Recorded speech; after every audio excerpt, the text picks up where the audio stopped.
Salut tout le monde. Hello. Bonjour. Bonjour à tous, on est avec Eliane aujourd'hui pour parler génération PDF et de DocX. On va attendre que les gens arrivent. Quelques secondes.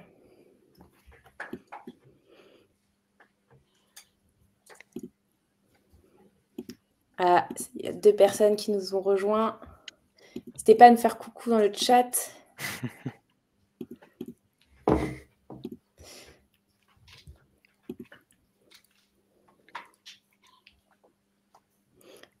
Est-ce que sur LinkedIn, ils sont au courant ou tu veux que je... Bah, j'ai mis un commentaire, ouais, c'est bon. Sur l'événement directement? Non. Pas sur l'événement, du coup. Je vais mettre un petit commentaire sur l'événement. Bon, vas-y, je te laisse. Salut Denis Prod, Denis Produm. Hello. Salut Bergabot Elise. Salut Jonathan. Salut tout le monde. Vous êtes 3 dans le chat, mais je vois 2 personnes connectées, moi, sur mon indicateur. C'est marrant parce que ça ne reflète pas. Hello à tous. Salut Martial.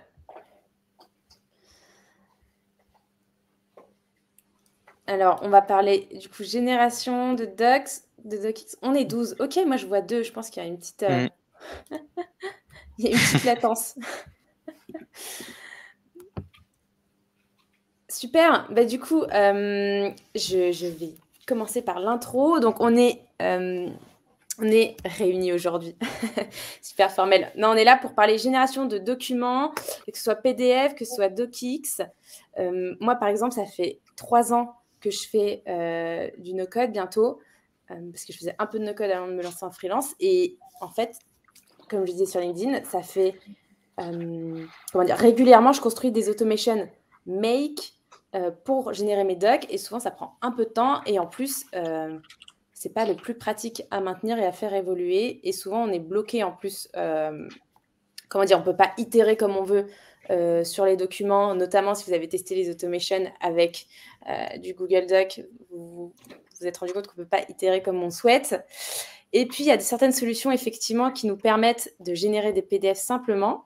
Mais alors, on doit reconstruire tout notre template dans l'outil de génération. Donc, voilà un peu les problèmes auxquels je me confrontais. Yes. Hello. Bien le bonjour de Belgique dédéante. Bonjour tout le monde, John. Hello Matt. Ah bah Matt, tu es avec nous. Non, j'ai dit bonjour à l'écrit. Sujet que j'attends avec impatience, c'est le point faible général du no-code. Bah, c'est ce que je disais, ce que j'essayais de dire. On est fin de semaine, je ne trouve pas mes mots, mais je voulais dire que c'était la galère entre les automation make ou les logiciels qui sont peu flexibles. On a du mal à s'en sortir. Petit sondage à vous. Dites-nous en commentaire, est-ce que vous avez déjà tenté de générer des docs en no-code ou pas du tout? Est-ce que vous avez déjà généré des docs, des PDF, ou est-ce que vous êtes novice? Oui, on fait en interne, Jonathan. Oui, avec AppSheet. Faut juste pas utiliser Airtable, me dit Martial. C'est vrai que Airtable, c'est la galère pour générer des documents. Hello Xavier, hello la famille. Qu'est-ce que tu utilises, Xavier, comme outil de génération? Je veux savoir. Jonathan, avec Make. Ok, donc tu comprends ma douleur. Tu vas mettre plein de modules. J'ai tenté, mais vite abandonné, Denis Prod. Ouais. Xavier, quel est ton outil de génération de documents favori? Xavier, il est un touriste. De toute façon, il vit sur les lives Twitch, donc il enchaîne. Quel est ton outil de génération favori, Xavier, avec Coda? Qu'est-ce que tu utilisais, toi, qui est un ancêtre, qui utilise Coda depuis ses débuts? Bergamot, il nous dit « Trop galère. Ça y est, mon indicateur est passé de 2 à 18 d'un coup. Je vois qu'on est 18. » Sinon, Access, ça marche très bien. Ouais, aussi l'ancêtre du no-code, là. Pour le coup, j'ai jamais testé. GDoc, Xavier, il nous dit GDoc. Les bonnes vieilles automation avec GDoc. Alexandre Tullet, ah oui, salut Alexandre, il essaye d'écouter en taffant, Mais depuis Coda, il a essayé certains packs. Effectivement, il y a quelques packs qui existent. Salut tout le monde. FX Podotech. Je ne savais pas que tu avais une barbe blanche, Xavier. Ah oui, Marcel nous dit ça se fait tout seul avec TimeTonic. Effectivement, il y a des outils qui permettent de générer nativement des PDF ou des docx, mais ce n'est pas le cas de tous les outils. Je t'en prie, Eliane, dis-nous tout. Alors, c'est Elian. Pour être précis. J'ai du mal. Donc, Elian, ouais. Elian, dis-nous tout. Et oui, et que tu as créé DocMaker, du coup, et dis-nous tout. Quels outils fonctionne DocMaker? Ouais, donc j'ai créé DocMaker il y a 3 ans, et en partant exactement du même constat que le tien et que la plupart des commentaires que je vois, qui était qu'effectivement, c'est très compliqué en no-code de générer des PDF de bonne qualité, de qualité professionnelle. Et à l'époque, pour moi, c'était pour un projet de start-up d'assurance, et donc on avait des contrats à générer qui devaient inclure des différentes options, différentes formules. Et donc, c'était très compliqué de générer des PDF qui pouvaient varier de 5 à 20 pages en fonction des options et des formules choisies. Et donc, j'avais fait développer cette API au départ pour un projet d'assurance. Et en m'apercevant que ça manquait vraiment dans le monde du no-code, j'ai transformé ça en SaaS. Et donc, c'est devenu DocMaker. Et ça a d'abord été créé il y a 3 ans comme un plugin Bubble, puisque Bubble était au départ quand même l'outil no-code le plus populaire, et puis petit à petit, on rajoute des intégrations, donc avec Zapier, avec Typeform, avec Xano, et donc maintenant avec Coda. Voilà. Et donc, quand est-ce qu'il est sorti d'ailleurs, le pack? Il n'y a pas longtemps? Le pack, c'est tout récent, et c'était il y a 2 semaines, je pense, juste après le Meetup no-code, le Meetup Coda. J'ai travaillé Elian au corps. Mais effectivement, il y a le Meetup No Code France, on s'est rencontrés, et ensuite le Meetup Coda, tout premier Meetup européen. C'était d'ailleurs super chouette. Peut-être qu'il y en a un autre qui va arriver avant l'été. Restez connectés. Et puis, non, c'était vraiment chouette. Oui, et du coup, 1 ou 2 jours après, tu nous as annoncé la sortie du pack. La sortie du pack, génial. exactement. Mais, je crois que tu as préparé quelques slides. Ouais, effectivement, je vais les ajouter à la scène. Ah oui. Jusqu'à présent, on ne les voyait pas. Maintenant, c'est bon. Tout le monde les voit, du coup. Je t'en prie. Ok. Donc, ce que je vous propose comme programme pour aujourd'hui, c'est d'abord de vous décrire le fonctionnement général de DocMaker et de la façon dont ça va s'intégrer avec Coda. Dans un deuxième temps, je vous montrerai comment créer le template docx.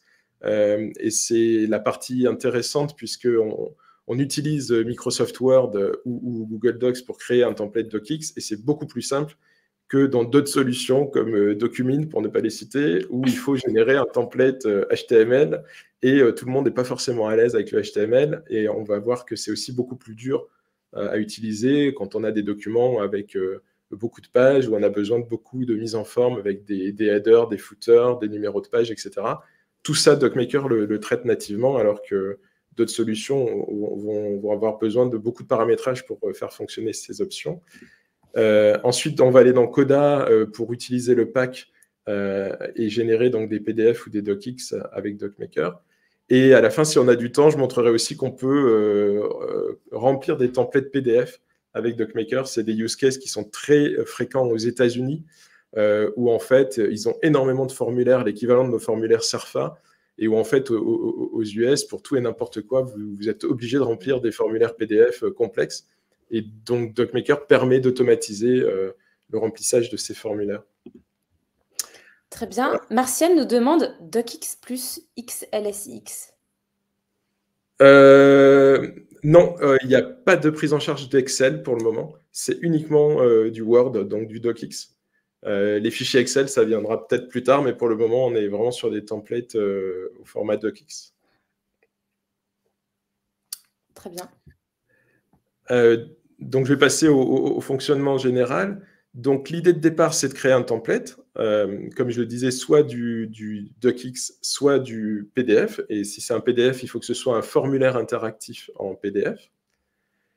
Ensuite, dans Coda, vous allez définir vos datas et on va voir, donc avec le pack, ça va être très facile de générer la data pour créer des fichiers, enfin, pour créer de la data au format JSON, parce que derrière, ce qui va se passer, c'est que Coda va appeler les API DocMaker avec ces templates et avec cette data, et DocMaker va retourner les fichiers générés dans Coda, et on peut aussi les envoyer vers des webhooks. Si par exemple vous avez des automatisations Make ou Zapier à déclencher derrière, vous pouvez indiquer à DocMaker de renvoyer le fichier et vers Coda et vers un webhook, ce qui permet d'enchaîner avec un flux d'automatisation dans d'autres outils de type donc Zapier ou Make ou N8N ou tout type d'outils d'automatisation. Donc ça, c'est pour le fonctionnement général, donc des templates, de la data, et on envoie tout ça sur l'API DocMaker et on récupère des fichiers en sortie. Donc maintenant, je vous propose de démarrer par la création du template. Donc je me suis mis sur le User Guide DocMaker que je vous invite vraiment à consulter si vous souhaitez utiliser DocMaker. Et vous allez y trouver toutes les informations sur comment construire le template. Et vous allez voir que vous pouvez évidemment envoyer du texte avec un système donc, de variables entre accolades dans votre template. Et donc, ces variables qui sont entre accolades, elles vont être remplacées par les fameuses data qui vont être envoyées, dans ce cas-là, depuis Coda. Alors là, ne prenez pas peur, ça ressemble à un fichier JSON, ça ne ressemble pas à du no-code, mais vous verrez que dans Coda, on envoie la data d'une façon beaucoup plus naturelle que ça. Mais donc, pour le user guide, évidemment, on est sur un cas générique. Mais donc, l'idée, c'est que la data qui est envoyée à DocMaker, elle va venir se substituer aux tags qui sont entre accolades. Et le résultat, donc, ce sera la phrase qui contient donc les datas qui ont été envoyées et qui se sont substituées aux variables. Et donc, qu'est-ce qu'on peut envoyer avec DocMaker comme type de data? On peut envoyer évidemment du texte, on peut envoyer des images, et vous avez la possibilité de gérer la taille des images. Donc, vous gérez la largeur et DocMaker ajuste automatiquement la hauteur. Et donc, les tags de type image, ils ont un petit pourcentage devant. Donc, c'est ce qui les différencie des tags de type texte. On peut mettre des conditions. Donc, en fait, par exemple, ici, on a une boucle où on voit une condition. Donc, tout ce qui est à l'intérieur de cette condition display va s'afficher si on envoie display égale true et ne s'affichera pas si on envoie display égale false. Donc, ce qui permet d'avoir du conditionnel dans les templates. Et ça permet d'afficher ou de ne pas afficher certaines sections du modèle. On peut évidemment faire des boucles, et c'est là où c'est utile, puisque donc on peut par exemple ajouter des lignes dans un tableau avec des boucles. On peut ajouter des pages. Donc si vous faites une boucle sur une page entière, ça va vous ajouter autant de pages que de boucles dans votre document final. On peut imbriquer des boucles. Enfin, il y a tout un tas d'options sur les boucles. On peut aussi générer des QR codes avec DocMaker, donc avec une petite instruction to QR code, vous allez pouvoir transformer des URL ou du texte en QR code. Et on peut aussi envoyer du texte ou du HTML. Donc, je ne vais pas vous montrer. Et avec les images, on peut les mettre dans les boucles aussi. Et les images, on peut les mettre dans les boucles, oui, tout à fait. D'accord. Et j'ai vu qu'il y a certains outils qui permettent aussi de faire des boucles de gauche à droite. Est-ce qu'on peut faire que des boucles de haut en bas ou aussi de gauche à droite? Alors, c'est un peu plus avancé, mais on peut faire des boucles de gauche à droite aussi, ouais. Ok, en tout cas, là, j'avais un use case récemment où en fait, c'était un annuaire d'entreprise et ils voulaient présenter l'entreprise et en bas, les contacts, en fait. C'était plus sympa d'avoir la photo et le nom du contact, tu vois, de gauche à droite, d'avoir les contacts comme ça qui s'affichent plutôt que l'un en dessous de l'autre. Ok, donc c'est super intéressant de savoir qu'on peut aussi itérer de gauche à droite, même si c'est moins simple. Oui, il y a une petite astuce au niveau de la syntaxe, mais ça se fait très bien aussi. D'accord, hyper intéressant. Et donc, pour aujourd'hui, je nous ai préparé un template de facture. Donc, il est un peu complexe, mais on va dire que c'est un template assez standard, hein, avec un logo en haut à gauche, et donc c'est un tag de type image. Les informations sur l'émetteur de la facture, un numéro de facture, le nom du client, les informations du client. Et puis ici, on a une boucle donc qui va venir ajouter des lignes dans ce tableau quand on va envoyer donc, de la data. Et les boucles, on voit qu'en fait, elles démarrent par un tag avec un hashtag, elles se terminent avec un slash. Et donc, c'est ça qui permet de rajouter des lignes dans des tableaux ou, comme je le disais tout à l'heure, de générer des pages, de multiples pages. J'ai une question qui me vient. C'est est-ce que, par exemple, si c'est en gras, tu vois, c'est intéressant de savoir, est-ce que si c'est en gras ou si c'est en saut, ou s'il y a des sauts de ligne dans Coda, c'est reporté dans DocMaker? Alors, en fait, DocMaker, il s'appuie vraiment sur le template DocX. Donc, par exemple, ici, j'ai une ligne en gras dans DocX. Elle sera en gras dans le résultat final. En revanche, on ne récupère pas le formatting qui est fait dans Coda. Le formatage, il doit être fait dans le template. C'est-à-dire que si vous voulez qu'une ligne soit en gras, il faut mettre le tag en gras dans le template. Ok, ouais, je comprends. Et pour les sauts de ligne, imagine, on a des sauts de ligne dans la description. Alors ça, j'avoue que je ne l'ai pas encore testé, mais ça doit fonctionner. Dans Bubble, ça fonctionne. Ok. Ouais, je pense que ça peut fonctionner. Moi, j'avais fait avec un autre outil, j'avais fait des tests. Le saut de ligne fonctionnait, par contre, les bullet points, moins, mais les sauts de ligne fonctionnent. Ouais, après les bullet points, tu peux envoyer une liste. Donc, tu mets un tag avec un bullet point et tu envoies une liste et ça va venir inscrire la liste avec des bullet points. Ok. Et ici, donc, j'ai mis une petite condition en bas avec if payment. Donc, ce paragraphe, il va s'afficher si j'envoie if payment true. Et si j'envoie if payment false, ben, celui-là ne va pas s'afficher et c'est celui-là qui s'affichera à la place. Donc, c'est une condition hyper simple. On peut faire des conditions beaucoup plus complexes, mais là, pour la démo, je pense que c'est déjà suffisant. Donc, maintenant, je vous propose d'aller dans Coda. Non, avant ça, on va uploader ce template dans DocMaker. Donc là, j'ai fait le template, je l'ai mis dans Google Docs. Donc, vous pouvez très bien faire un template DocX et le sauvegarder sur votre PC et ensuite l'uploader. Là, ce que j'ai fait, c'est que je l'ai mis dans Google Docs et on peut aussi, dans DocMaker, utiliser des modèles Google Docs, enfin, du DocX dans Google. L'intérêt, c'est que toute modif qui est faite sur le template va être instantanément réutilisable pour la génération du PDF ou du DocX. Et comment tu fais ça? Tu mets le lien? Oui, alors on va le faire. Du coup, il faut faire partage et il faut bien mettre anyone with the link pour que DocMaker puisse y accéder. Donc, il faut que le template soit accessible comme ça par anyone. Et donc, je vais copier le lien. Et là, je vais aller... Donc, je me suis créé un compte DocMaker pour la démo. Voilà. Donc, je vais faire... donc là, je suis dans DocMaker. Donc, j'ai un dashboard et j'ai une section template. Et dans la section template, je vais faire Add New. J'ai l'impression que j'ai un peu trop dézoomé. Voilà. Je vais faire Add New et je vais choisir DocX File in Google Drive. Si je voulais uploader, j'utiliserais DocX File. Mais là, je vais utiliser un lien Google Drive. Donc, je choisis cette option-là. Ici, je donne un nom à mon template. Donc, je vais l'appeler Démo 2. DocMaker, il va transformer ça en ID, en identifiant unique. Ici, je colle mon lien Google Drive. Et là, je fais Save. Et là, donc, il est en train de créer mon template Démo 2. Donc, il va m'afficher un preview du template, ici. Et, pardon. Voilà. Il m'affiche un preview du template.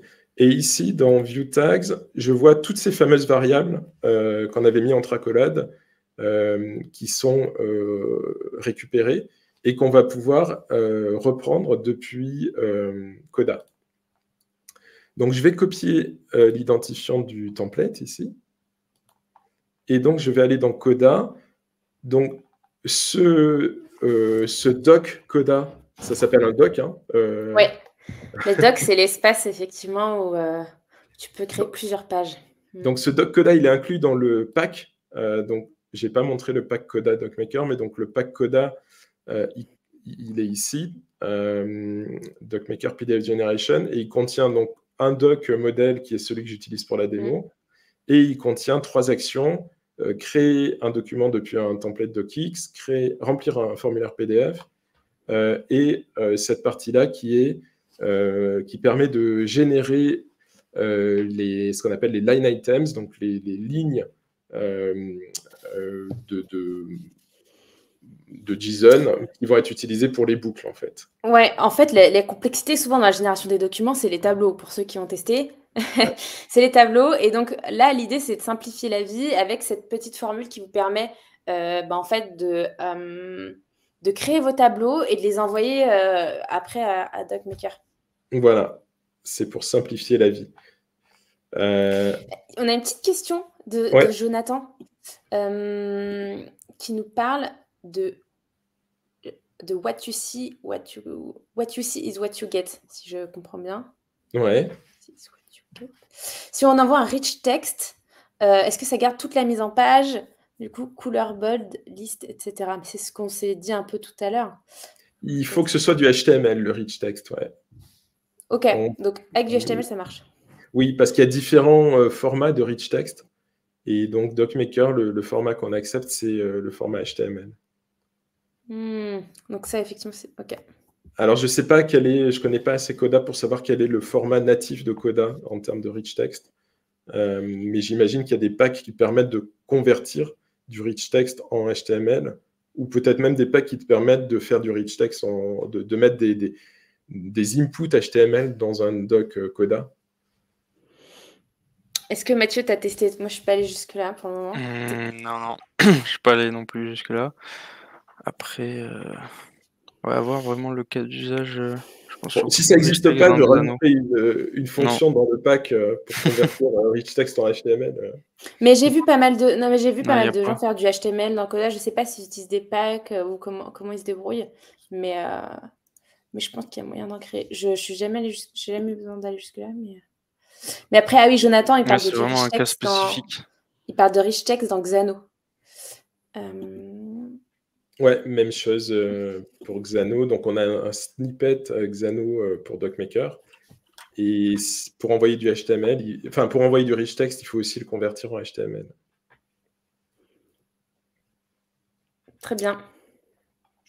Donc, très bien. Donc là, tu as créé une table invoice avec toutes tes infos de facture. Et après, tu as la table line items où c'est tous tes détails, donc les lignes de facture. Exactement. Et donc, il y a un lien entre les deux, puisque donc, chaque ligne de line item est rattachée à un invoice. Et ici, on voit dans mon invoice tous les line items qui sont attachés. Donc, il y a un lien entre les deux tables. Et c'est ça qu'on va utiliser tout à l'heure pour faire la boucle avec donc, le tableau JSON. Mais pour commencer, on va peut-être juste ajouter l'action sur le bouton. Donc là, je fais un clic droit et il faudra donc trouver cette action. Donc, quand vous installerez le pack, vous cherchez DocMaker et vous installez le pack DocMaker. Et il faut prendre cette action, Create Document from DocX. Je vais monter un petit peu pour qu'on voit mieux. Hop. Voilà. Donc, ensuite, la première chose à faire, ce sera d'ajouter votre compte. Donc, pour ça, là, je vais en rajouter un. Donc, vous voyez mon panneau sur la droite. Oui. Donc, on va vous demander d'ajouter votre compte DocMaker. Donc, là, je vais en ajouter un pour qu'on le voit. Quand vous ajoutez votre compte, il faut mettre une clé API. Et cette clé API, vous la trouvez dans votre dashboard DocMaker, dans la section ici en bas, API Key and Settings. Donc, vous avez une clé API là, et il vous suffit de copier, et donc ensuite de coller la clé API ici dans Coda. Et c'est ça qui fait l'authentification de votre compte DocMaker dans Coda. Donc maintenant, là, j'ai mon compte qui est identifié. Donc si je reviens ici, on voit bien que c'est mon nouveau compte. Maintenant, si je clique sur Template ID, Coda va aller chercher la liste de tous mes templates dans DocMaker et on voit donc Demo2, le nouveau template qu'on vient d'uploader dans DocMaker. Ici, on me demande un nom de fichier, donc c'est le nom de fichier de sortie. Donc là, je vais l'appeler result.pdf. Mais du coup, tu peux aussi faire des noms de fichiers assez avancés, par exemple pour nommer tes devis ou tes factures. Ouais, on peut faire du concatenate et utiliser des datas qui sont dans les tableaux pour générer un nom de fichier dynamique. Ouais. Ok. Ensuite, là, je dois choisir C'est mon... super chouette. Enfin, désolée, je vais te dire c'est Ouais. super chouette parce que c'est pas toujours possible. Et franchement, d'avoir directement son devis ou sa facture avec le bon nom, par exemple, le numéro de facture, le nom du client et votre nom concaténé, franchement, ça sauve du temps et ça permet d'avoir aussi des noms uniformisés. Franchement, c'est cool. Oui, et puis Pardon. de mieux identifier les fichiers. Donc ensuite, on choisit un type de fichier en sortie. Donc on peut générer soit du docx, soit du PDF au choix. Donc là, pour la démo, je vais générer un PDF. Mais ça peut être intéressant de générer un docx, d'autant que ce docx, on peut le réutiliser ensuite comme modèle pour générer un PDF ultérieurement. Donc on peut réutiliser donc, un fichier résultat docx comme template pour une étape ultérieure. Mais donc c'est le même, ce sera un autre, c'est avec le même bouton, enfin le même. Il faudra une deuxième action, ouais. Une deuxième Ouais, action. il faudra une autre action. Et donc ça, tu l'as pas encore sorti, c'est ça? Si, ça existe déjà. De transformer un docx en PDF. Si, ça existe déjà. D'accord. Alors, si on a le temps, je le montrerai aussi. Ok, très bien, pas de problème. Mais en tout cas, ça, c'est vraiment, je trouve, game changer parce que typiquement, moi, quand je génère des factures, je suis encore en génération de factures au format, déjà au format docx, puis au format PDF. Parce que voilà, quand on est freelance, bon, pour le moment, on n'est pas soumis à trop de contraintes on va dire pour notre outil de facturation. Mais en tout cas, voilà, le fait de pouvoir générer en docx, après de pouvoir ajuster, par exemple, moi, ça m'arrive d'ajouter des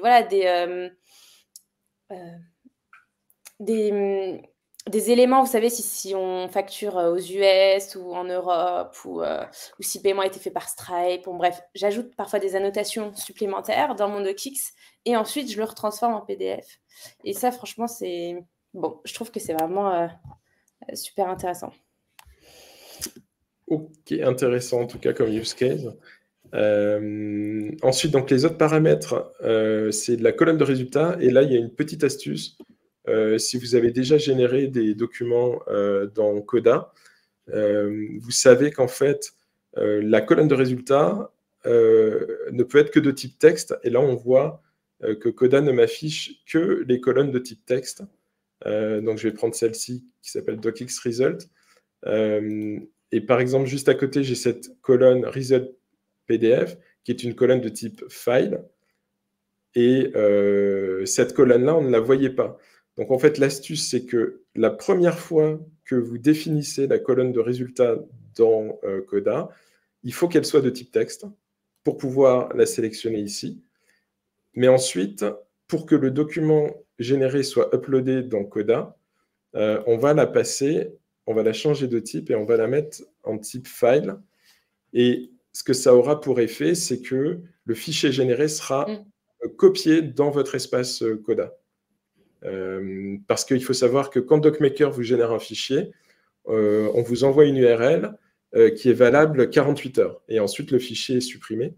Donc, si vous voulez évidemment conserver votre fichier plus longtemps, il faut absolument l'uploader dans Coda. Et pour faire ça, il suffit de mettre une colonne de type file. Et là, maintenant, si je reviens sur mon paramètre, je vais remonter un peu ici. Si je reviens sur mon paramètre, je vois que la colonne est toujours affectée. Donc ça a fonctionné. Et ensuite, donc, il y a ce paramètre-là qui est optionnel et qui permet de définir la taille en pixels des images. Donc, c'est appliqué à toutes les images du document. On peut aussi définir individuellement des tailles d'images avec une autre instruction. Mais donc, là, je vais mettre une taille unique pour toutes les images qui sera à 200 pixels. Et ensuite vient la partie des variables. Donc, ces fameuses variables, vous vous souvenez qu'on avait mis entre accolades. Je vais pouvoir les retrouver dans les Additional Options. Dans ce menu déroulant, en fait, Coda va aller chercher toutes mes variables et je vais pouvoir, pour ces variables, affecter des valeurs. Donc, vous voyez que c'est beaucoup plus simple que le fichier JSON que je montrais tout à l'heure. Et on va récupérer donc toutes nos variables. Ici, je vais mettre My Company. Donc, on peut mettre des formules, évidemment. Si tu mets égal, Si je en mets temps égal, égal, tu peux voilà, récupérer les infos je de ta peux ligne. récupérer, voilà, une info de mon tableau. Et je vais mettre l'image aussi. Voilà, le logo. Donc là, je vais récupérer la colonne image. Voilà, image. Et je vais aussi utiliser la condition. Voilà, vous vous souvenez de cette fameuse condition que j'avais mise. Et là, je vais aussi utiliser une colonne que j'ai mis dans le tableau qui s'appelle Payment Info. Donc, qui est cette colonne ici, qui est donc une checkbox. Et donc, si la checkbox est cochée, le Payment Info sera affiché sur la facture. Voilà, je pense que ça fait suffisamment de paramètres. On ne va peut-être pas en ajouter plus pour tester. Et donc là, je vais cliquer sur Générer le PDF. Moment de vérité. Moment de vérité, si tout se passe bien, ça devrait ressortir dans la colonne de Kix. Moi, ce que je vous conseille, c'est de voilà, vous pouvez aussi mettre des conditions sur votre bouton, de dire que le bouton il n'est pas cliquable si vous n'avez pas déjà renseigné toutes les infos qu'il faut sur la ligne. Donc, il faut bien, par exemple, qu'il y ait les infos de la compagnie, les infos de la compagnie cliente et de votre compagnie, d'avoir les infos voilà, même au niveau des lignes de la facture. Et une fois que les infos sont renseignées, rendre le bouton disponible. Ça c'est possible. Et pareil, une fois que c'est généré une première fois, peut-être rendre le bouton indisponible pour pas que ça se génère. Pour pas l'écraser, ouais. Ouais, pour éviter de l'écraser. Ça, c'est aussi possible. Ouais, ok, ouais, c'est intéressant. Alors, qu'est-ce que ça donne? Alors, donc là, en fait, ça met un petit peu de temps à uploader parce que Coda fait une analyse de virus, enfin, il scanne le fichier qui est généré. Oups, j'ai cliqué sur le mauvais endroit. Mais donc, si j'ouvre le fichier résultat, on voit donc ici que l'image a bien été insérée à la place du tag logo. On voit donc que les données que j'ai mises, donc test et John Doe qui venaient de ma table, ont bien remplacé les tags. Et on voit ici que la section Payment Details affiche la partie qui devait s'afficher quand on indiquait If Payment True. Si je reviens sur l'invoice, voilà, If Payment, en fait, ça c'est la section qui devait s'afficher quand la valeur était vraie. Et donc cette section s'est affichée, et en revanche, l'autre section qui correspondait à la valeur faux ne s'affiche pas. Donc, a priori, tout ce qu'on a fait a bien marché, c'est-à-dire qu'on a bien l'image, la condition et puis la data qui ont été importées. Et on voit que le format, alors même si ça fait un peu vide parce qu'on n'a pas mis beaucoup de data, mais le format est respecté par rapport au modèle. On a bien les caractères gras ici. Et donc, si là, on a un footer, par exemple, avec les numéros de page, et tout est mis à jour automatiquement. Donc, ça, c'est le résultat. Je ne sais pas s'il y a des questions à ce stade, ou sinon, on peut peut-être parler des boucles, parce que c'est ça qui est... Ouais, les books, c'est quand même un sujet compliqué. sensible. Sujet sensible, on a Pierre qui nous a rejoint. Le Pierre. Il n'y en a qu'un. Donc, Pierre qui a un pied, d'ailleurs, dans Airtable et un pied dans... je voulais dire dans Bubble. Et voilà, les Bubblers et Airtablers, c'est rare, qui font les deux. Et bientôt un pied dans Coda, Pierre. Eh ben, bienvenue à Pierre. Et donc, j'allais montrer la partie touchy, puisque c'est là où ça devient un peu compliqué quand on veut rajouter des lignes. Et donc, j'ai essayé de simplifier ça au maximum en créant une petite fonction. Donc, je vais la supprimer pour qu'on puisse la refaire ensemble. Hop. Mais en gros, je ne sais pas si vous avez regardé, pour certains, si vous avez testé les outils actuels de création de PDF dans Coda. Donc, il y a Documint qui est assez bien documenté. Il y a beaucoup de tutos par un Codan. Je crois que c'est Greg, non enfin, Scott Weird de Ah oui, Coda Scott Guy. Weird, voilà. De Coda Guy et De Coda Guy, voilà. le fervent défenseur, enfin le fervent représentant de Documint. Voilà. Et donc, ce que j'ai vu, c'est que sa façon de générer des boucles et d'ajouter des lignes donc, dans des tableaux était très complexe. Donc, j'ai essayé de trouver une solution plus simple. Et c'est pour ça que j'ai créé cette formule. Ouais, c'est calcul. Custom formula. Donc, j'ai créé cette formule où vous allez donc récupérer create line item JSON. Et donc, l'objectif, ça va être sur chaque ligne de mes items de facturation, d'aller générer une donnée au format JSON qui va me permettre d'alimenter mon tableau. Donc, si on revient sur la facture, mon tableau, il a une boucle qui s'appelle lines. Et cette boucle lines, elle contient pour chaque item de facturation une description, un prix, une quantité et une somme. Et donc, ce que je vais faire, c'est que grâce à ma petite formule, je vais venir automatiquement créer le JSON qui va être nécessaire à DocMaker. Donc, je vais mettre chaque clé et chaque valeur. Donc, la clé, c'est description. Je la récupère ici, c'est-à-dire c'est vraiment le nom du tag tel qu'il est dans le template. Et le contenu, donc la valeur, ça va être ma colonne description. Donc, je vais venir récupérer la colonne description et je vais faire ça pour toutes les variables. Donc, la variable suivante dans le template, elle s'appelle price. Donc, je la récupère et je vais venir la mettre entre guillemets price et je vais venir prendre la valeur price dans mon tableau, qui est une valeur numérique.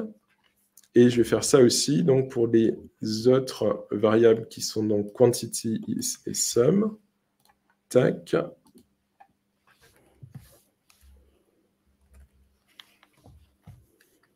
Quantity, je vais récupérer le champ quantity. Voilà. Et je finis avec sum. Et je prends le champ qui s'appelle sum. Voilà. Donc, grâce à cette formule, Coda va me calculer automatiquement le bon format. Donc, cet objet qui est un objet JSON.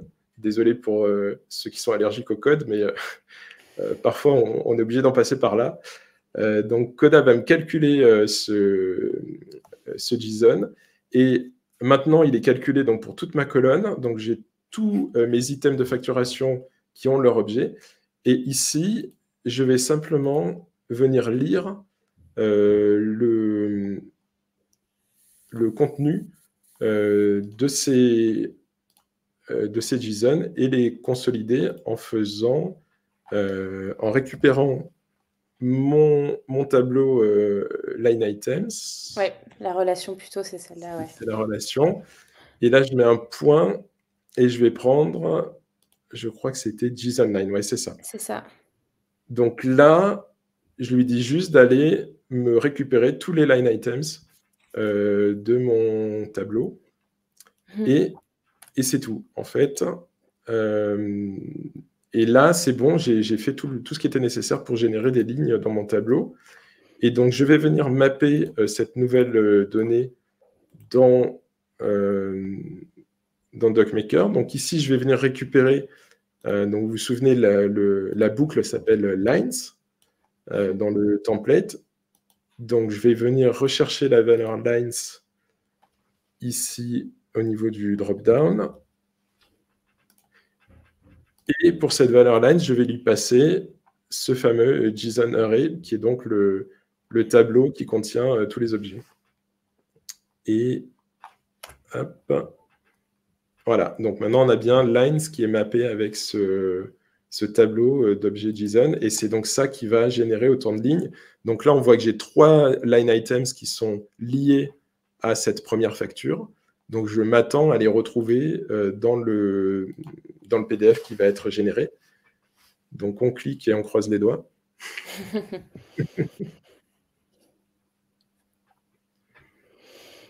Et tu pourrais même, finalement, cette colonne intermédiaire JSON Array, on pourrait même ne pas la mettre et directement faire la formule dans, Tu au peux aussi. niveau du bouton, je pense. Ah oui, Et ouais. c'est pour décomposer, mais oui, tu peux le faire.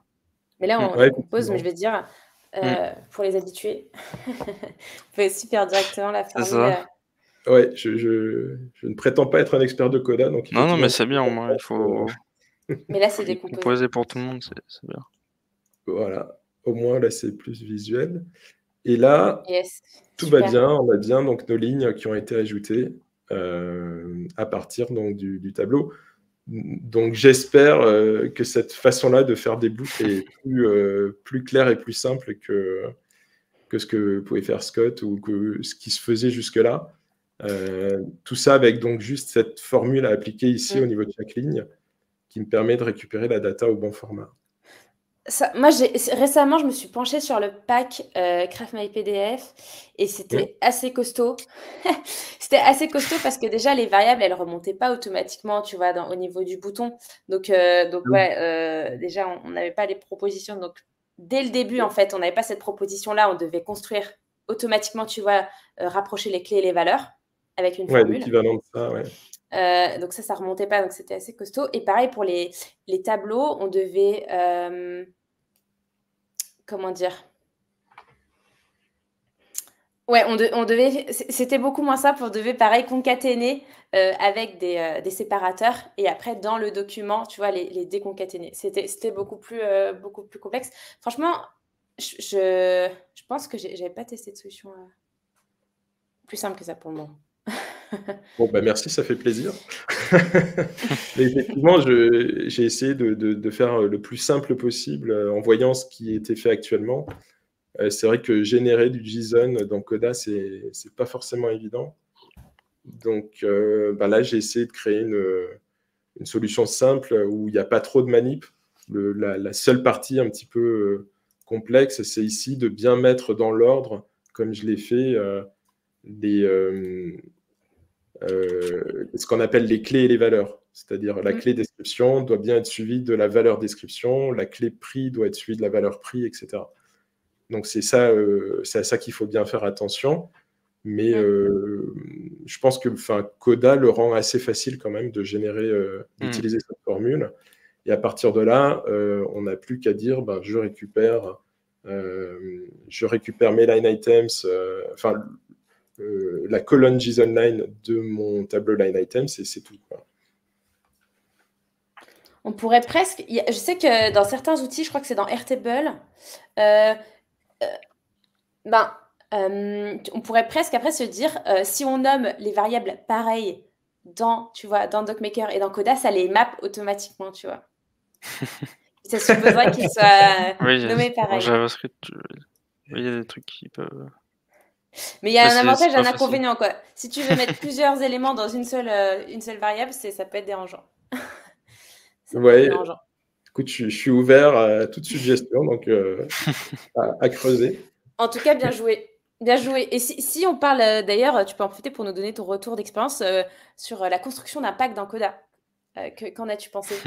Ouais, alors de prime abord, ça m'avait paru complexe au départ parce que c'est un langage un petit peu spécifique. En fait, Coda utilise, c'est une sorte de JavaScript, mais avec leur propre syntaxe, et puis c'est des fonctions prédéfinies. Mais en fait, la doc est très bien faite. Il y a beaucoup d'exemples, et donc ça permet de déduire assez facilement ce qu'on veut. Donc, même sans avoir vu les autres packs de génération de PDF qui existaient, puisqu'ils ne sont pas en open source, parce qu'à la différence de Bubble, que Pierre connaît bien, dans Bubble, on peut copier assez facilement un grand nombre de plugins open source, ce qui nous facilite la vie, puisque on part de choses déjà existantes, alors que dans Coda, il y a très peu de packs open source. Donc, il faut quand même se creuser la tête un peu.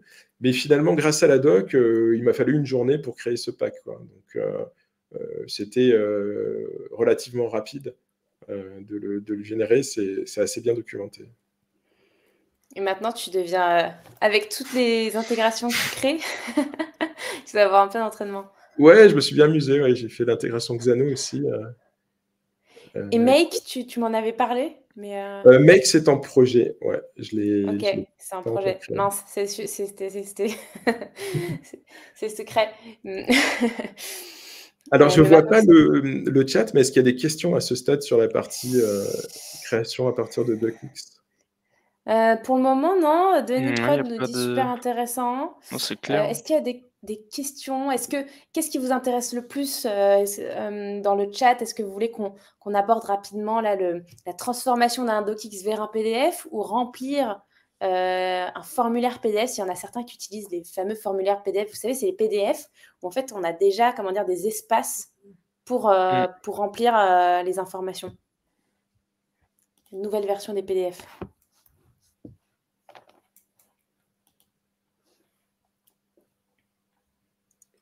Les deux, si possible, Denis.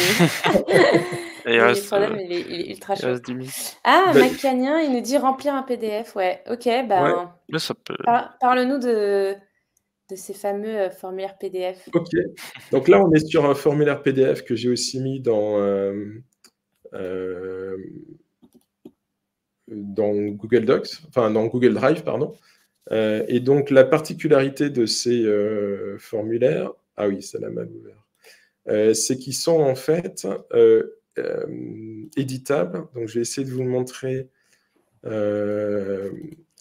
à partir d'un éditeur. Ouais, non, il faut créer des comptes. Bon, l'idée, comme je ne vous partage qu'une seule fenêtre, je ne peux pas vous montrer que le PDF est éditable, mais en fait, chacun de ces champs est éditable et correspond à... en fait, chaque champ a un nom qui, de la même façon que dans le docx, va pouvoir être récupéré par DocMaker. Donc là, il faut également partager, puisque là, je vais utiliser la version sur Google Drive.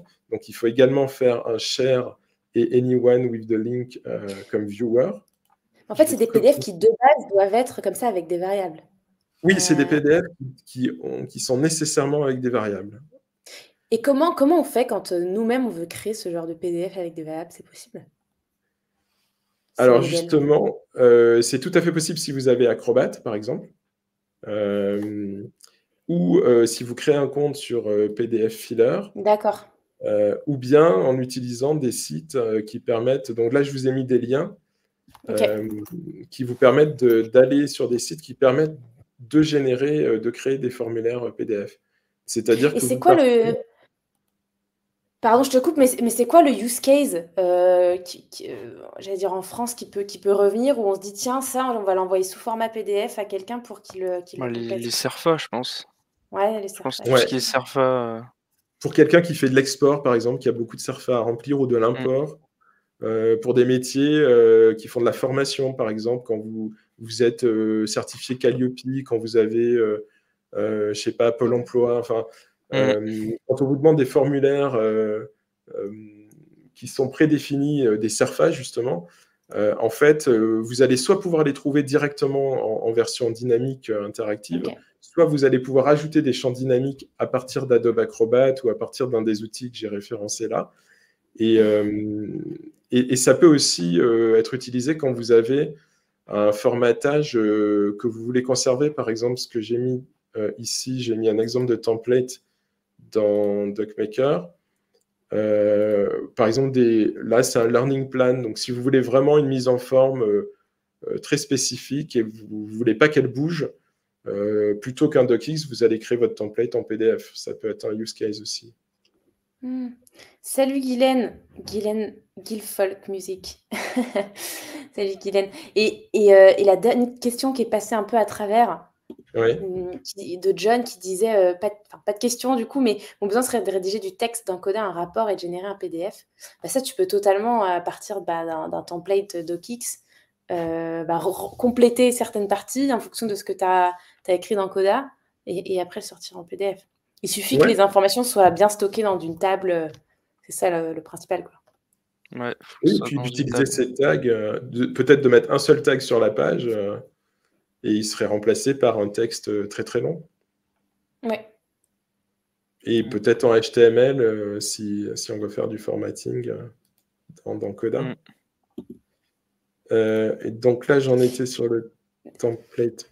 Voilà, sur ce template-là que je vais copier. Copy link. Et donc, de la même façon que tout à l'heure, je vais faire ajouter un template. Je vais lui donner un nom.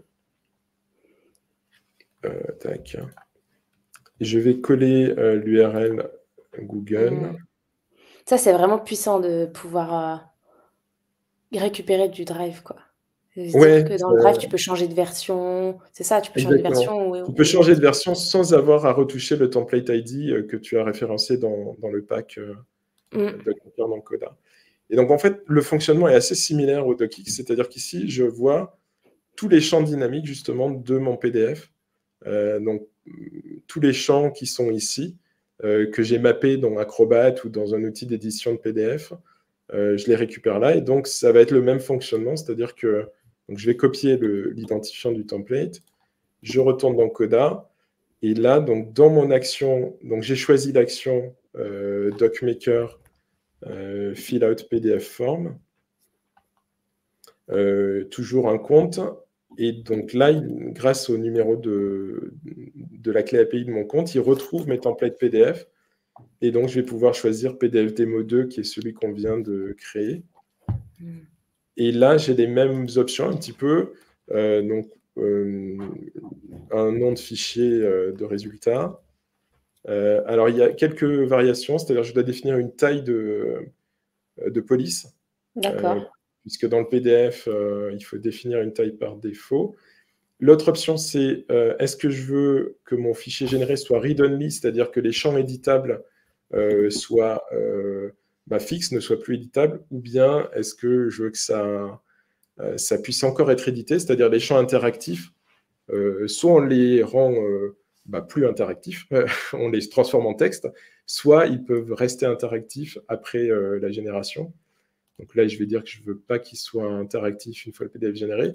Il y a aussi une taille minimum à définir, parce que si vous avez dans votre PDF ce qu'on appelle des multi-line input, c'est-à-dire dans le format PDF, par exemple ici, requester names, j'ai un champ qui va contenir plusieurs lignes. En fait, DocMaker va ajuster automatiquement la taille de la police pour que ça rentre, pour que ça fit dans la box. Mais pour que ça reste lisible, vous pouvez dire, moi, je ne veux pas, par exemple, que dans une box, même si DocMaker optimise la taille, je ne veux pas que ça soit plus petit que 6. Et donc, si c'est plus petit que 6, s'il y a trop de texte, ça dépassera, mais au moins, ça restera lisible. Donc, il faut définir une taille minimum. Et puis, la fameuse colonne résultat. J'ai le même problème que tout à l'heure, puisque comme ma colonne est de type file, je ne la vois pas. On a déjà expliqué ça. Du coup, voilà, Result PDF Form. Je peux la choisir et je vais la rebasculer en type file. Voilà, je vais supprimer ce premier résultat. Donc, j'ai mon template, j'ai mes valeurs. Et donc, comme tout à l'heure, ici, je vais pouvoir récupérer mes tags. Donc, qui sont les champs, les variables qu'on a intégrés dans notre template. Donc, sur ce modèle, je vais mettre à jour name et business name.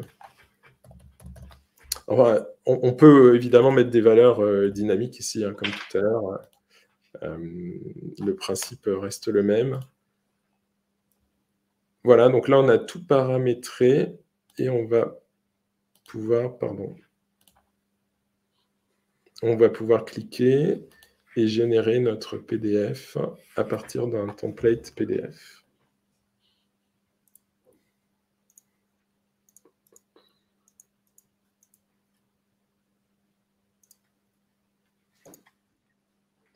Alors là, en fait, le fichier est généré, mais Coda, comme je le disais, il fait un scan du fichier avant de l'uploader. Il scanne pour vérifier qu'il n'y a pas de malware.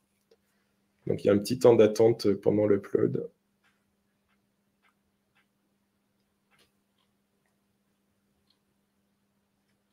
Voilà. En fait, c'est ça, mais dès que vous voyez le nom apparaître, après, c'est quasiment bon. Ouais. Ah, le preview. Ah, est-ce que la preview est available avec du PDF? Ça va peut-être arriver. Normalement, c'est disponible. Je ne sais pas pourquoi là. Ça ne l'est pas. Mais donc voilà, le fichier a été généré.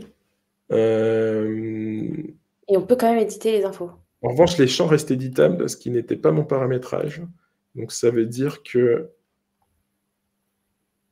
Ah oui, j'avais mis read only false. Si, donc c'est bon en fait. J'ai eu un peu peur. Donc read only false, donc ça a bien mis les valeurs. Bah, du coup, comme ça, vous voyez ce qui se passe quand on veut que le fichier reste éditable. Je vais quand même le retester avec read only à true. Ah, peut-être que la preview de Coda ne supporte pas le... Tu sais, quand tu peux modifier les champs d'un PDF. Ah, c'est possible. Donc là, j'ai mis le read only à true. On va retester. Et donc, on voit bien que ça remplit les champs interactifs avec les datas qu'on a envoyés. Et donc, pour du PDF, on peut utiliser des champs de type texte, des checkbox, des multilines. Il y a aussi des radio buttons. On peut mettre des images aussi dans du PDF, par exemple des signatures. Pour les images, il faut utiliser des inputs de type button, bouton, en PDF. Est-ce que ça a généré le nouveau fichier? Ouais, voilà. Là, on voit que celui-ci n'est plus éditable. Donc, ça a bien respecté le paramétrage. Puisque donc, là, j'ai changé la valeur à true, donc pour le passer en read-only, et on est bien en read-only. Guylaine, elle nous demande, on peut charger des images différentes, par exemple, différentes signatures. Bah Oui, bien sûr, il suffit en fait de mettre des tags différents. Ouais, voilà. Avec Coda, Si dans Coda, elles sont stockées et que c'est des variables et que tu les mets en variable. En fait, vous allez les retrouver ici, dans les variables. Là, j'ai une seule signature. Je sais pas. Bouton signe, tout en bas. Button signe. Ah oui. Donc là, je peux passer une image ici, mais si vous avez plusieurs signatures, ça enverra... tu peux par exemple te dire que l'invoice, elle est attachée à un client ou à un partenaire de chez toi, et effectivement que ces signatures elles soient stockées au niveau de la table partenaire, et du coup, effectivement, la récupérer. Ça qui est chouette dans Coda, c'est que tu peux récupérer un peu n'importe quelle info de n'importe quelle table. Tu peux effectivement remplir... tu peux effectivement la remplir avec une image soit de cette table, soit d'une autre. Je ne sais pas si ça va uploader, non. Non, ça n'a pas marché. Il n'est pas content avec la preview.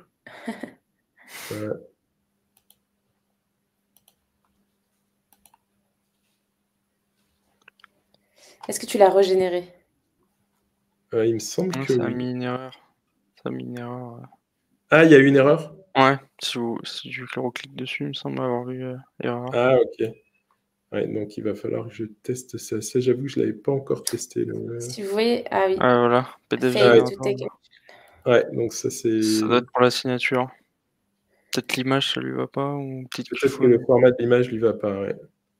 Bon, et ben voilà, donc c'est... Bon, mais en tout cas, ce qui est chouette avec les packs Coda, c'est que tu peux quand même faire des releases assez simplement, il me semble, et le mettre à jour. Oui. Et corriger ça. Et corriger ça. Si jamais vous avez... vous pensez voir un petit ajustement à faire, n'hésitez pas à nous prévenir. Enfin, à prévenir Eliane surtout, moi je vais pas rien pouvoir faire. Mais... Et d'ailleurs, je vois qu'il est déjà 14h. Est-ce que on avait préparé un petit cadeau, Eliane? Est-ce que tu oui, sous la main? Effectivement, ce que je voulais proposer aujourd'hui, c'est un code promo qui vous permettra d'avoir avec ce lien-là. Donc, si vous créez votre compte DocMaker avec ce lien, vous aurez droit à 30% de remise pendant 6 mois sur votre abonnement DocMaker. J'aurais dû l'écrire d'ailleurs. Je le mets dans Voilà. le chat. Lien promo, Donc, 30%. c'est bon, 30%.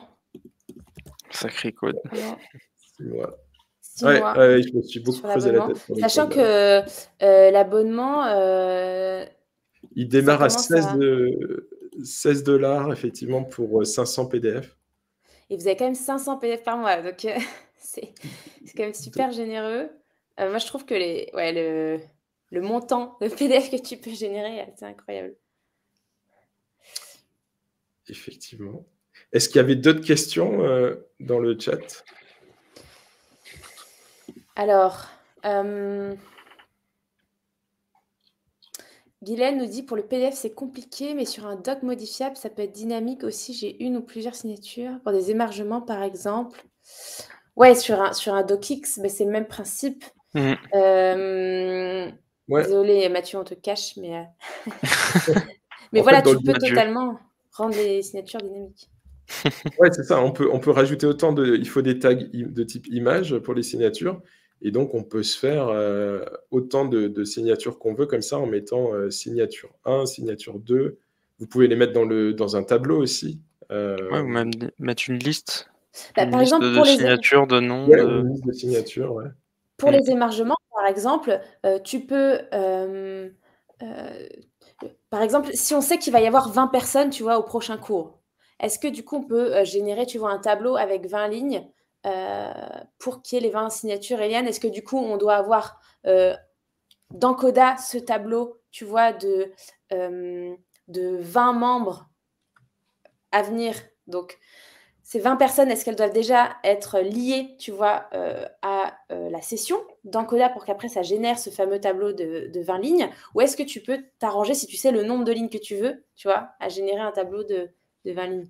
Ouais, ça c'est vraiment le choix du maker, enfin du développeur, de voir comment il veut s'organiser. Mais soit vous faites une boucle comme ça, avec par exemple un bullet point avec toutes les signatures. Et donc, si vous faites une boucle émargement, par exemple, et que vous créez ce fameux JSON pour chaque participant, avec signature et l'image de sa signature, ensuite, vous envoyez ça à un DocMaker et ça va... J'étais où? Voilà. Et ça va rajouter autant de lignes, autant d'images qu'il y a de personnes présentes. Donc ça, c'est une option. Ou sinon, tu peux faire un tableau avec un nombre fixe. Ah oui, c'est ce de qu'elle dit, lignes. Guylaine. On ne sait pas toujours le nombre de personnes sur le template. Ouais. Enfin, c'est pas toujours le nombre de personnes qu'il y aura. Donc, en fait, effectivement, avoir... Ouais, moi, je conseillerais plutôt de faire un tableau en Mm. faisant, par exemple, la signature quelque part dans le tableau, comme ça. Ouais, je pense que c'est le mieux. Ouais. Et ensuite, tu fais une boucle qui va venir ajouter autant de signatures que de participants. Ouais. Je ferais plutôt ça, enfin, ça me paraît plus souple. Et avec nom, prénom, etc. C'est ça. À tester. Génial, merci, nous dit Guylaine. Super. Est-ce que vous avez d'autres questions? On est encore 16. C'est chouette. Merci pour, Merci beaucoup pour la participation. à tous les participants. N'hésitez pas si vous avez d'autres questions. On va rester peut-être encore quelques minutes. Moi, j'avais quand même une question rapidement. Juste pour que tu nous donnes quelques briques. Et si du coup, on veut transformer le docx en PDF, comment on fait? Non,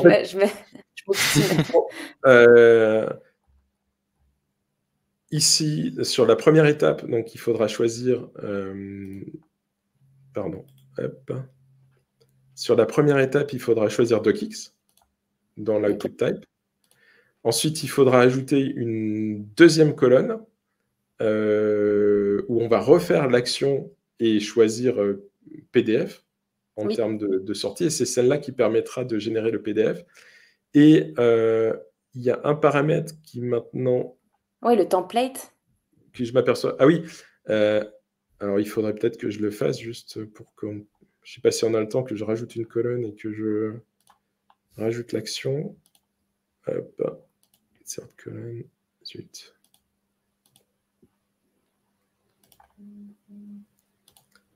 Et t'inquiète, on a encore un petit peu de temps. Je crois pas qu'il y ait de live après. Merci Macanien. Merci pour la présentation intéressante. Dédéante qui dit merci en tout cas, ça marche comme la génération de doc dans AppSheet. Juste, on ne génère pas de JSON. En tout cas, c'est transparent. Merci pour la presse bien convaincante comme démo, dit Martial. Non, vous avez du temps pour déborder encore, dit Xavier. Merci Xavier pour ton adoubement. Alors, en fait, ta question est intéressante. Effectivement, à l'heure actuelle, il faut que je rajoute le paramètre template URL qui manque ici. Je me disais bien, on ne voit pas le... Oui, il faudrait récupérer. En fait, dans DocMaker, il existe, mais encore une fois, comme on est sur une version bêta là, du pack Coda, il n'y a pas encore toutes les options de DocMaker. Je vais les ajouter petit à petit au fil des releases, mais il y a beaucoup d'options dans DocMaker et celle-là, je ne l'ai pas mise encore. Vous voyez, dans DocMaker, il y a le template URL. Pour le moment, j'ai mis juste le template ID dans le pack. Mais donc, il faut que j'ajoute le template URL pour qu'au step 2, on puisse venir récupérer le résultat. Donc, on ferait typiquement ça. On dirait, je viens récupérer le résultat de l'étape DocX pour l'utiliser comme template pour l'étape suivante. Et donc, ce paramètre, pour le moment, je ne l'ai pas encore mis. Donc, il faut que je l'ajoute. Vous voyez, il y a beaucoup de paramètres et je ne les ai pas encore tous intégrés au pack. Mais je note que le use case m'intéresse. Donc, dans le prochain release. Le use case m'intéresse beaucoup. Peut-être parce que j'arrive jamais à me contenter de la génération de mes PDF, que j'aime bien toujours un peu ajuster des trucs avant de générer mon PDF. C'est peut-être ça. Bon, ce sera sans faute dans le prochain release. Super. Si vous avez des requêtes, c'est le moment. Non, c'est super chouette, l'aspect aussi QR code. Il y a certains packs, il me semble qu'on peut générer aussi des graphiques. Mais ça, c'est peut-être pas facile avec des templates DocX de le faire. Oui, ça, je ne l'ai pas du tout intégré. Aujourd'hui, ça n'existe pas dans DocMaker. Il faut que le graphique existe déjà et on peut l'intégrer en tant qu'image, mais on ne peut pas, à partir des datas, générer des graphiques dans DocMaker. Mathieu, je ne sais plus si tu te souviens, il y a un pack comme ça qui permet de créer des graphiques dans Coda, qui les sortent en images. Et du coup, je me dis, ça peut être un bon combo d'avoir comme ça. Ouais, après, tu peux chaque jouer... ligne, tu peux créer ton graphique et après l'ajouter effectivement du coup en image dans DocMaker. Prochaine vidéo sur Coda, tout simplement. Peut-être une prochaine vidéo. Ok. Et Xavier me dit, je grave des releases en direct comme ça. Bah ouais. Toujours plus. Écoutez, merci beaucoup. Finir le live en gaming, Martial. Non. On va pas jusque-là. Mais merci à tous. Écoutez, je pense qu'on a bien fait le tour. Un mot de la fin, Elian ? Abonnez-vous, inscrivez-vous, amusez-vous. Et puis, n'hésitez pas, effectivement, si vous voyez dans la doc qu'il y a des paramètres qui vous seraient utiles et qui ne sont pas encore intégrés dans le pack Coda, parce que, comme on l'a dit, le pack Coda, il a 2 semaines, donc il est tout récent, il est encore en bêta, il ne contient pas tout. Certains éléments ne sont pas testés, comme on l'a vu avec l'image dans le PDF. Donc, il y a potentiellement quelques bugs encore. Donc, n'hésitez pas à revenir vers moi. On a une adresse, donc support@docmaker.co, où vous pouvez nous écrire avec toutes vos remarques, tous vos besoins.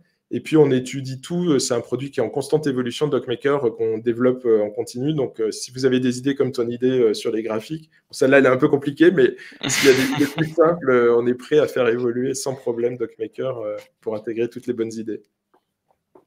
Super. Merci beaucoup. À bientôt. Et pour ceux qui n'ont pas suivi tout le live, il sera en replay sur la chaîne YouTube Coda, tout simplement, comme d'habitude. On va le mettre dans la foulée aujourd'hui ou lundi. Merci de m'avoir invité. Merci à tous. Merci Mathieu, merci Elian d'être venu. À bientôt, à la prochaine. Bon après-midi. Bon après-midi, bon week-end. Au revoir.